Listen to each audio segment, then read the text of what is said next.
નમસ્કાર મિત્રો, હાલમાં જે સાયબર ક્રાઇમ મોટા પાયે ચાલી રહ્યું છે તો મોટા ભાગના વેપારીઓ ખેડૂતોના ફોન હેક થાય છે એની પાછળનું કારણ એ છે કે આપણા ફોનમાં જે એપીકે લખેલી ફાઇલ આવે એ ક્યારેય ટચ કરવી નહીં.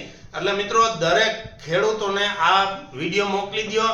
જે નીચે એપીકે લખેલું હોય ને એ કોઈ પણ લગ્નની કંકોત્રીમાં આવે છે, બીજી અનેક ફાઇલો આ ટાઈપની પીએમ કિસાન વાળી આવે છે, તો એપીકે લખેલ કોઈ પણ ફાઇલ કોઈએ ટચ કરવી નહીં. આ મિત્રો તમારા દરેક ખેડૂતોને મોકલી દો જેથી કરી અને મોટા ભાગના ખેડૂતોને આ માહિતી મળે. એટલે કે આ વિડીયો ખાસ તમે શેર કરજો. એપીકે લખેલ કોઈ પણ ફાઇલ ટચ કરવી નહીં, આ ખાસ મહત્વનું છે. એટલે દરેક ખેડૂતો સુધી આ વિડીયો પહોંચાડો જેથી કરી અને ખેડૂતોને પણ માહિતી મળે અને ખેડૂતોના ફોન હેક થતા બંધ થઈ જાય. ખાસ ફરીથી સૂચના આપું છું કે એપીકે લખેલ કોઈ પણ ફાઇલ ટચ કરવી